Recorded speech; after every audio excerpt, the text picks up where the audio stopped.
Baldur's Gate 3's patch 7 just dropped, and with it came a bunch of new mods like the Mystic class, which is a nice twist on something that comes from Dungeons & Dragons. So I'm going to be going over this class, kind of outlining all the different options. I also have the Mystic expanded mod as well, so it has this really cool little icon here, and its main skill is going to be intelligence. So with this, the uses their inner psychic strength. Mystics can read minds, fade into invisibility, transform their bodies into living iron, and seize control of the physical world to bend it to their will. As you can imagine, this class is pretty strong. It's not overpowered, but it is quite strong. So for our cantrips, we got a lot of unique options here. So there's Beacon, which gives yourself a light, and you can choose the color of the light. Blade Meld, which allows you to prevent yourself from being disarmed, kind of like a Pack of the Blade there.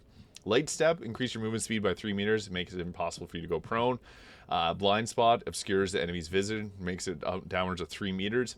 Delusion, plant a false belief in the target area, summoning a Siraculum that compels nearby creatures to investigate, kind of like Minor Illusion.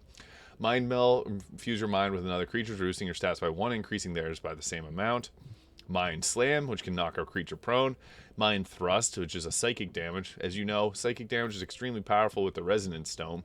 Mystic Charm can possibly charm a target for 3 turns. Psychic Hammer will push or pull a creature 3 meters, so kind of similar to Mind Slam there, force damage. Energy Beam does fire damage, and then Mystic Hand is kind of like a Mage Hand. So I would say the two best are like Mind Slam or Psychic Hammer, so we're going to go with that. And Mind Thrust is really nice as well. This is where it gets really crazy, guys. We got the Psionic Disciples here, so you can see there's a large amount of them. So we got Adaptive Body, which will give you things like increase carrying capacity by half, prevent you from being chilled, burned, wet, and Adaptive Shield. Aura Sight here gives you the advantage on insight checks. It has multiple level spells. You can see 1, 2, 3, and 5 here. Bestial Form will give you advantage on animal handling checks, Bestial Claws, and Bestial Transformation. So you can change your character, and this uses our Psi points, which is our the resource for this class. Brute Force, another really strong one here, gives us more of like punching attacks. Celerity is more so about like kind of teleporting around. Stealthy, being stealthy, kind of like a rogue. Corrosive Metabolism gives us acid spells, which is really nice, and even has like the Breath of the Green Dragon there, which is similar to the Dragon Breath. Crimson Harvest, more so like a blood necromancer using necrotic damage, which can steal health and heal yourself as well. This is kind of like Circle of Death. I love that a lot of these have unique icons as well. Crown of Apathy here, giving us the ability to do a little bit of psychic damage and resist being charmed. Crown of Despair here, kind of similar, psychic damage and incapacitating. Visions of Despair doing psychic damage, reducing movement speed to 0. Crown of Envy doing some necrotic damage here as well. And Aura of Spite there. So there's a ton of these. Crown of Rage, Crown of Regret gives us psychic damage. I think that's some of the best ones here from what I've seen. Like we get to choose one of these here, so it gives us a ton of different spells, and then we also get to choose our subclass. So there's a ton of subclasses. This is with the expanded mod as well. So for this first choice, I like ice spells, as you guys know, so that's what we're going to go with, because ice can be really damaging. Ice or psychic, I think, I've done a bit of testing here, and I think that that's probably some of the strongest choices that you can go with, so we're going to be building around that. So for our first one, Mastery of Ice, which gives us a nice early game ice spike, reducing target's movement speed, which is kind of like Ray of Frost, but it's a spell. It uses side points. And then Ice Sheet, we can create ice surfaces. Frozen Sanctuary gives you temporary health points. Frozen Rain creates an area with deadly cold and reduces movement speeds of creatures to 0. So if you have a creature that's not prone there, you keep them prone, which is nice. We can build that off of like something like this, Mind Slam. So with that, you might want to take Mind Slam instead, as we can knock them prone, keep their movement speed 0. An Ice Barrier, like an Ice Wall type spell, which is really powerful. So we're going to go with that. And then for our subclass, this gives us different advantages at level 3, 6, and 14. So if you'd probably want to get the level 20 mod for this. I'm just going to go up to level 12, and then for the rest, I'll talk about what you should pick. Now, we got lots of options here. This is the different orders that we can go with. So this adds our Constitution modifier to armor class and gain points equal to our... I think that the Order of the Immortal is pretty strong. It also gives us this, which gives a temporary hit points equal to your intelligence modifier. When you're about to be hit, have incoming damage, usable once for short or long rest. Powerful. The Order of the Nomad gives us the Memory of 1,000 Steps, force an attack to miss you until the end of next turn. You can use Memory of 1,000 Steps, usable per short or long rest. This gives a +1 to all skills. Order of the Soul Knife. This is more so for like a rogue style mystic build. Summon a pair of soul knives in your hands. Finesse daggers that do 1 to 8 psychic damage. And then we get martial weapon proficiency and medium armor. So that's pretty nice. Order of Wu Zhen gives us resistance. Choose an element and ignore creature's resistance when dealing that damage. So this is more so for casting, focusing. You gain skill in manipulating the elements, allows you to control weave. You get 3 wizard spells, and you can use psi points to gain spell slots. These are spells you lose after a long rest. Become immune to incoming damage until the end of your next turn if you're resistant to it, which is pretty sweet, because there's ways to become resistant to multiple damage types. Order of the Ascetic gives us the is more so like a punching build, as you can tell by the image. So this makes us like a monk hybrid, so it adds our intelligence modifier to our armor class, which is awesome. It also gives us the unarmed attacks will deal psychic damage, which is crazy for damage, and then you can also change it to force damage you want. This is going to be fun to multi-class. Order of the Blade gives us the War Adept, choosing different fighting styles from Mystic Arsenal, so this is more like a Spellblade subclass. And then the Order of the Unbound gives us Psionic Battery, gives us 1 wild Psionic Surge. This is more so like a wild magic sorcerer, and increases the chance of it happening. And yeah, this one is pretty interesting, so I think the best choice is the Order of the Immortal here, giving us our Constitution modifier to our armor class. And then we get to choose 2 Immortal Disciples, so furthering our choices here. So you could go with like the Bestial Form, Giant Growth here. We do get the, I would say that probably like Soul Reaper's a pretty good one because it gives us necrotic damage, which isn't amazing, but extra damage choices. Psionic Weapon will give us the ability to like enhance our weapon with different choices. Psionic Throwing, Skirmishing, and Restoration gives us some healing spells, which I think is probably a nice addition to this. Iron Durability will further increase our armor class with a reaction that uses a psi point. This is a very in-depth build. I like also the Crimson Harvest from what I've used so far. Now it does have a little bit of a, it's kind of like hard to change the options. You can't unselect them and select other ones.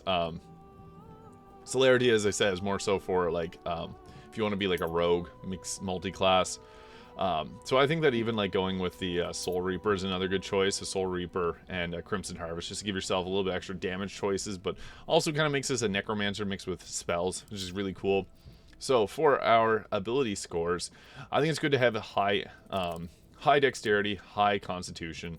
Charisma we can dump a little bit, so we want to have our points here pretty high, as getting our dexterity up higher is going to give us more armor class and initiative, and also giving us higher constitution will give us higher armor class as well. So something like this can work pretty well, and then you can put the last few points into either strength or charisma, so you can round them out like that. We're already 8 minutes in just looking at some of the different talents and stuff here. This is very, very in-depth, and you can already see at level 1 we got a ton of spells, so I'll go over gear and options at the end and show off the combat as well, but we'll go through a leveling guide to level 12 here. So level 2 we get 2 more psi points, which are restored on a long rest, and we also get telepathy, so we can gain into the mind. It's kind of like mind reading, this detect thoughts spell, so we can read thoughts.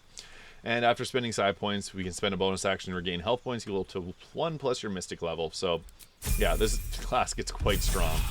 At level 3, we get to choose more psionic talents, so we get to further enhance ourselves. I like the Psychic Hammer, as I said, it's a pretty good one. Energy Beam can be good too. Like, there's a lot of great cantrip selections here, so we'll go Psychic Hammer there for the Force knockback. And we get to choose another Psionic Disciple. So, again, there's a ton of them. Mastery of Weather is another really fun one. Hungry Lightning can give us some different spells here, and they use various amounts of psi points. So, Mastery of Wood and Earth gets the ability to control Earth. Nomadic Alchemy, Arrows, Chameleon, more so for stealth, obviously. Grace, kind of similar. You can be a bit more like a monk. So this class can actually kind of go into multiple different classes. You can get heavy armor, you can get medium armors, you can get different spells that allow you to do stealth. The Nomadic Step here. Phantasmal Mind gives us psychic damage attacks. I really like that. Psionic Restoration, again, is for healing. Third Eye gives us some Can't Be Surprised, advantage on wisdom checks, and see invisible creatures. So wisdom checks are huge. That's for stealth and seeing stealth characters. Transcendent Form gives us transcends into our physical form, doubling the amount of creatures you can target with your psionic talents and disciples. However, your armor class will be reduced by 5 and your movement speed will be halved. So that's pretty crazy, being able to double the amount of creatures you can attack. This gets pretty crazy. I like the Mastery of Water or the Mastery of Weather here. So this gives us resistance to fire damage and traverse water-based surfaces without slipping. Desiccate, drain moisture from a creature. Pulls creatures in with a tidal form. This is fun. This is like Black Hole. Water Whip, kind of similar to the Monk one, but deals damage, and I guess very similar to the Water one. Water Sphere will trap an enemy within it, and its movement speed will be halved. And then Animate Water will summon a Water Elemental. So that's 7 points, side points, but Water Elementals, as you know, are really good. So yeah, there's a ton of options here. It's actually overwhelming, the amount of choice that you get. I've went through these and I've tried a few different ones, but I do like the ice one because that's obviously a damage type that we can abuse. And then the weather is also another good one, giving us lightning spells, summon clouds that can block vision, whirlwind, which will pull creatures towards the center. Lightning leap allows you to jump around dealing lightning damage. Wall of thunder creates a wall raging thunderclouds, and thunderclap. So a mastery of weather there. So yeah, Mystic also gets the increase our side points. You can spend it once, it's increased to 3, and you gain 8 side points, which are restored on a long rest. So obviously a lot of side points. It's our main thing that we're going to be using for spells. And at the start of your turn, you gain temporary health points equal to your intelligence modifier. So that's the subclass benefit that we get at level 3. The Order of the Immortal being a very strong one. We also get 3 more side points and gain proficiency in saving throw of your choice. And then we get ourselves a feat, which I think that going higher in intelligence is great. Constitution is another good one, and dexterity is also another good choice. But we're going to go with intelligence there because that's our main spellcasting modifier. At level 5, we get 10 side points, which restore a long rest, and the amount of side points we can spend at once is increased to 5, so we can obviously further get more.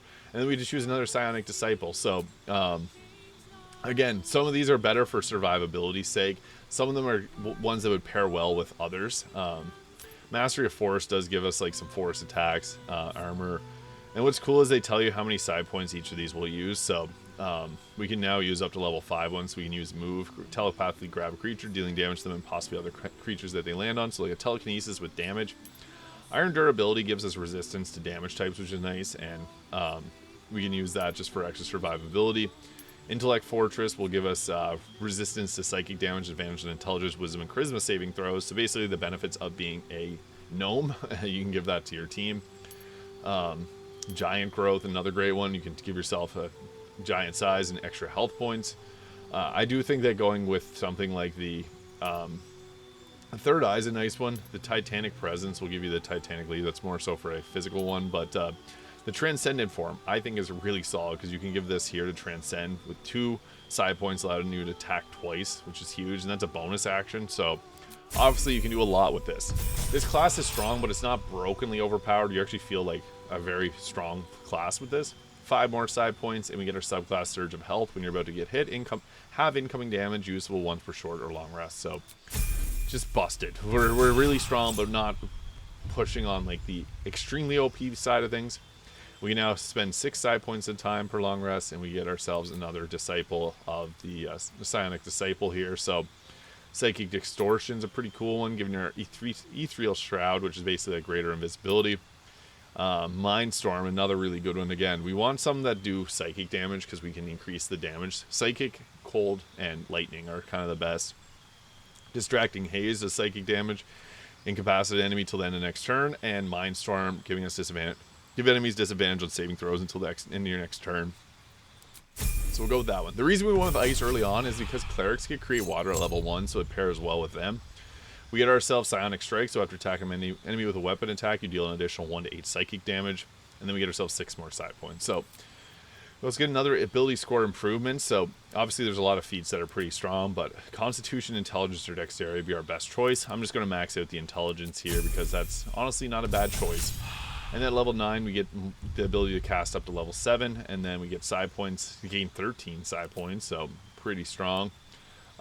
Adaptive Body is pretty nice, giving us immunity to damage types. Also, we can prevent ourselves from being burned, chilled, acid, or wet. Which is nice because when you set up wet on a target, they get hit with extra damage. Getting some extra stealth is also kind of nice because you can stealth and also then go around and deal damage. But I also really do like the Mastery of Water because Water Elemental is one of the best elemental types, and it fits perfectly with our cold and psychic damage here. So 7 more psi points, consumptive power, so tap into your own life force, regaining 7 psi points, reducing your maximum health points by 7.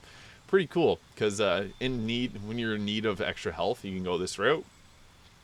And we also get a cantrip, light step, so alter your weight and density, increasing your movement speed by 3 meters and becoming immune to prone as a bonus action. That's the choice, I guess, for a psionic talent. Energy beam gets scaled up in damage too, so all of these get a little bit more damage. So this one's not bad, 3d8 of fire damage. Just a nice cantrip for damage.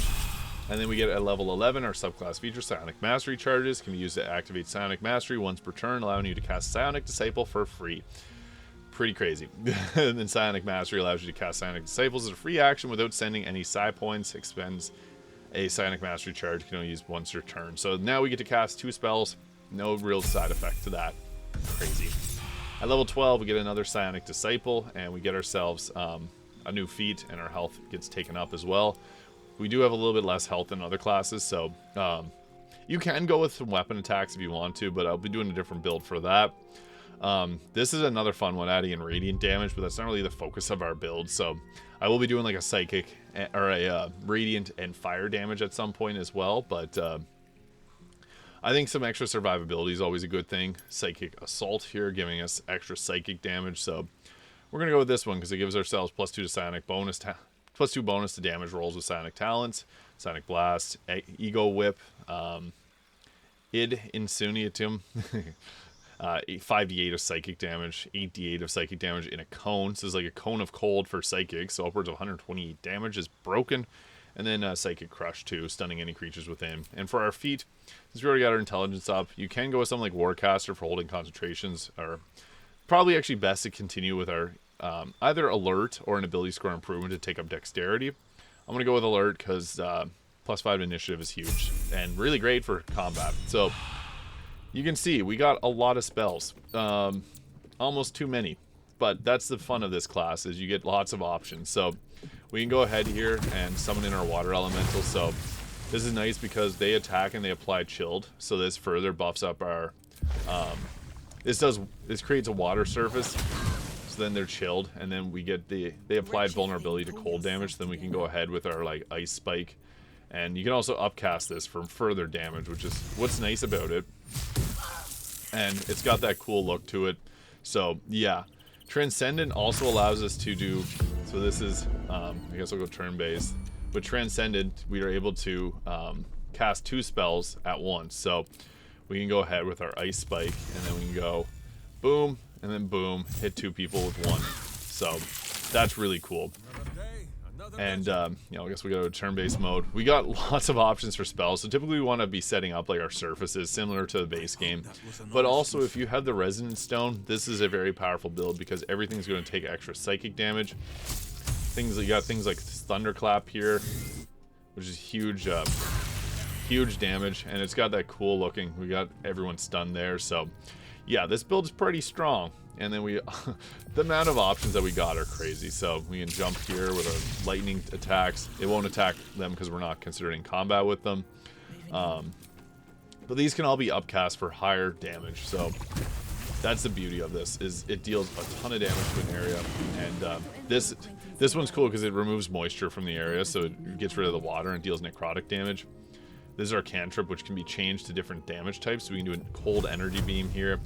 And since we have that ability to cast twice, we can do it like that. So energy beam being a really nice one. Thunder, lightning, even fire damage. So this is a very fun build because you got lots of options for hitting really hard. And you can also cast things twice to people. So what's nice about this is it gives advantage with targets wearing heavy armor, which a lot will.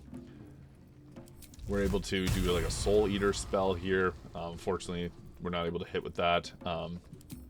Frozen Rain, which is kind of cool. It's like an ice storm with a little bit extra damage there, so I'm aware I'm hitting my elemental with all these, so I should probably move them out of the way. But yeah, you can see there we're already knocking people down with that. Transfusion's nice because it can heal us too, so if we use this on 2 targets, we're going to get ourselves a little bit of healing. Now, I guess for gear, I went with the Hood of the Weave to land hits a bit more frequently, as well as the Helldust Gloves, because if you want to go with melee weapon attacks, you can take that as well. Wave Mother's Robe gets us Create Destroy Water, because we don't get that naturally. Emulator Greater Health gives us a 20 armor class. We normally would have 25, but I had the Transcendent active, which gives us the ability to attack 2 people with the spell. So you can see down at the bottom, it's got a -5 to armor class, which is crazy. Snowburst Ring works great because cold damage will create the surfaces. And then we also have the Mark of Heshker, because this can further increase the damage. If we go with something like the Frost of Dark Winter, we can apply Chilled with our spells. So this just makes things even crazier. I got, I guess, a concentration. This is like Ice Wall here, so this obviously deals a ton of damage. It can break and deal further damage. Yeah, we're able to take out a lot of people with this, but yeah, this is such a powerful build. So I guess I'll show you one of the, to finish this off. Psychic Crush will go, no, that's too strong. Psychic Blast will up that, and we're gonna hit him with it. 98 damage, and I hit my elemental for 108. So yeah, this build is very powerful.